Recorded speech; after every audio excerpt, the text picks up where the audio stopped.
Work on the problems that bedevil the black community, like sickle cell anemia, or the housing problems, the drug problems that are imposed on the black community by the outside.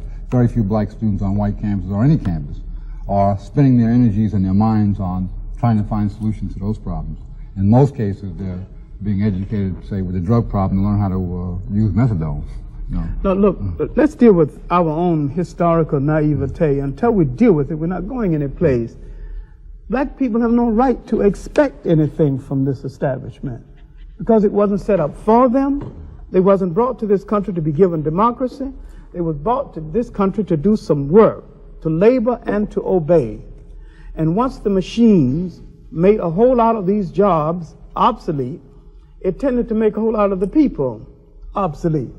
Now, we keep worrying about the American promise and the American dream, and we forget it wasn't made to us.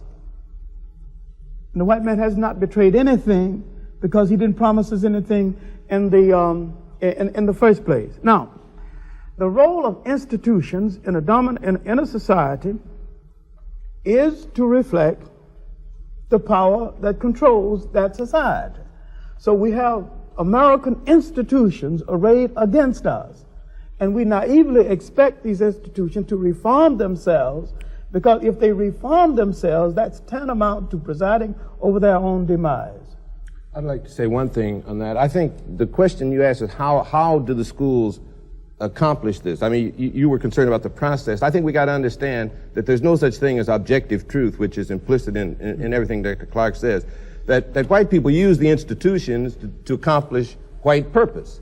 The white purpose is to maintain a power position and keep everybody else in a subordinate, powerless kind of position. Now that's the institution's purpose, and that's the way it functions and how it functions. And we got to realize then that everything that the schools teach is designed to fit into that purpose. The schools teach not objective truth, but what the white man wants to project as truth. Now that's from the very kindergarten right straight on through. For example, what?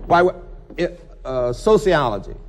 Sociology is not a science in the sense that it's dealing objectively with the way people live together. It's dealing with the white man's pattern of living together as the norm by which we judge how other people live. If you live like white people live, then you're living the way you are supposed to live. If not, you're either primitive or insane as a people. Psychologically, it's the same thing. Psychology does not deal with any objective kind of discussion or development of how people live or analysis of how people function as individuals, but how does the white man function?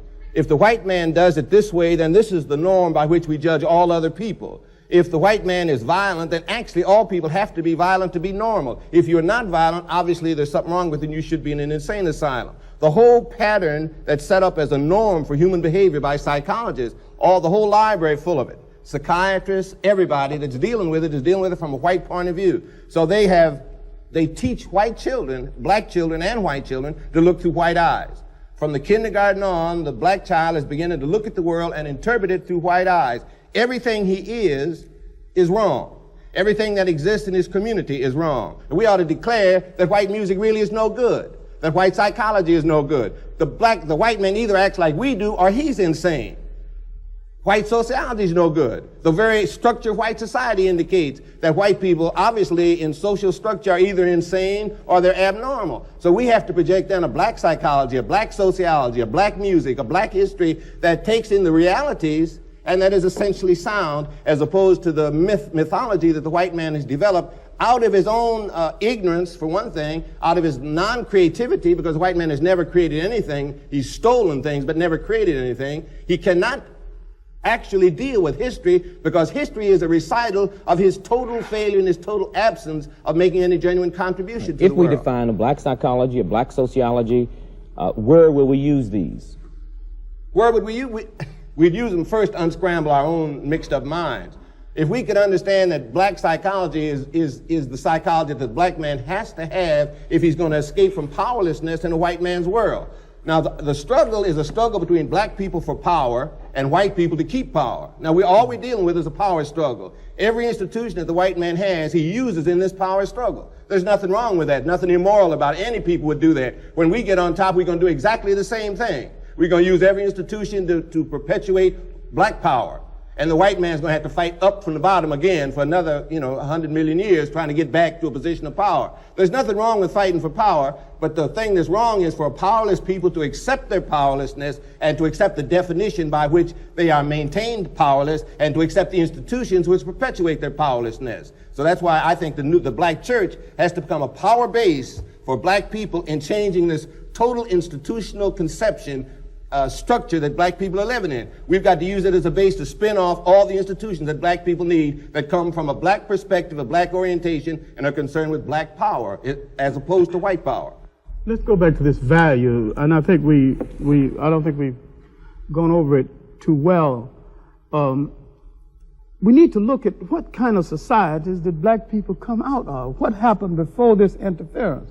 Now, we came out of basic pluralistic societies, but we came out of sharing societies where nobody was very rich and nobody at all was poor. Now, an African in these societies would no more kill a deer and say, this is mine, than he would fly, because he didn't think that way. He thought of all property as belonging to the total community. Now, we were brought into a society as slaves just at the time the concept of private property and capitalism was getting well underway with the backing of the church. Now, there is a clash between the values of, the best values of the society we came out of and the society that enslaved us. And too many of us are tied up with these values, the sacredness of private property. What is so sacred about private property? What is so sacred about one man taking upon himself more than he could use in a lifetime while people walking by this mountain of wealth starving? Nothing particularly sacred about this. And these things did not exist in these old societies until these old societies began to have internal differences, and the European came in, and the African naively permitted him to arbitrate an African family dispute until we understand that up on sight, the African invited the European for dinner. That's the first thing he did. The Indian invited the European for dinner. The Polynesians invited the European for dinner. Now, if you invite people for dinner, first place, you've got plenty dinner, and you have a society that is traditionally hospitable to strangers. The Indians invited Christopher Columbus for dinner, the first thing they did. All right, now let's look at what was happening inside of Christopher Columbus's mind, and we can go to his own diary for this. He said, I wonder why they are so friendly. They'll be easier to conquer than I thought they would be. I wonder why they're bringing such small amounts of gold. I wonder where the mines are. His intentions were not good. It wasn't good then. The intentions are not good now. And the black man is still hung up with this dinner invitation, this kindness, with the thought that if you treat a person humanely, that he would act humanely toward you. Black people have not seen white people at all. That is why they can't deal with them. I want to say one thing. I think we have to be careful, black people. We too much tied up in this what's good and what's bad. I think what we need to begin to look at is what's real. Now, I don't care whether it's good or bad. I just care whether it works, whether it doesn't work, whether it helps black people or doesn't help black people. White people are individualistic. White people are materialistic.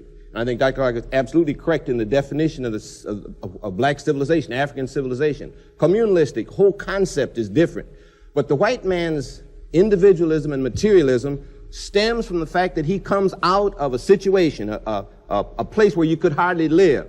You know, the barren land where you could hardly grow, no resources, where they had to fight each other just to keep alive, and where each person had to try to steal all he could to keep somebody else from getting it so he could stay alive. Now that builds individualism and materialism. Now he didn't have much in the way of materialism, but he had the need, the desire. So he built ships, he built guns, everything in order to take something from somebody else. Now you got to realize that the black man came up in a wholly different kind of environment, where there was everything that a person needed. They didn't have to cheat and lie and steal to get enough to eat. Enough to eat was everywhere. Nobody had to take from somebody else.